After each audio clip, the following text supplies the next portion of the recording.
कमाए पिया गोहिल तू सहर एहने जवानी हमर डाहता कह राजा रुपया कमाए पिया गोहिल तू सहर एहने जवानी हमर डाहता कह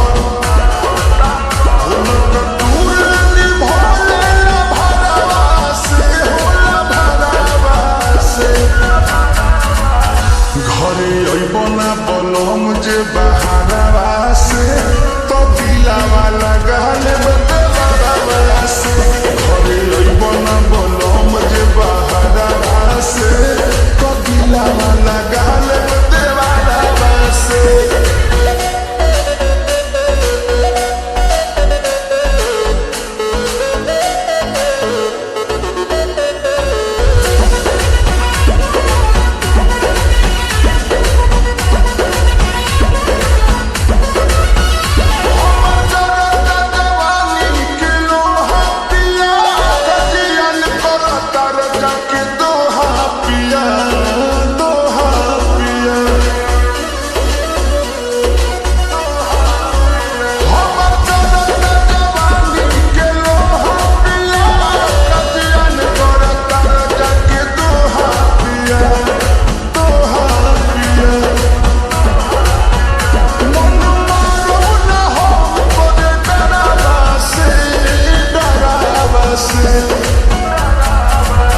घरे अबना बलम जे बहारवा से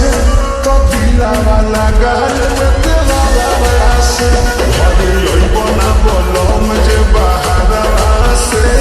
तो दिलावा लगाल बदलवा से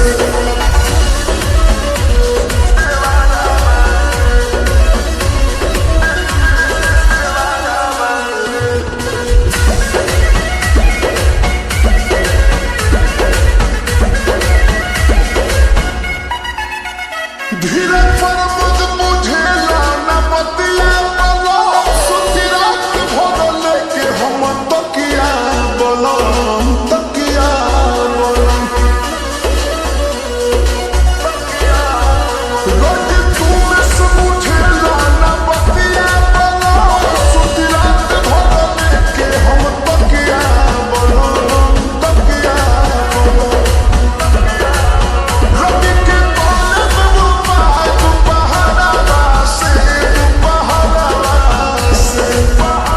घरे अबना बलम जे बहारवा से तो दिलावा लगाल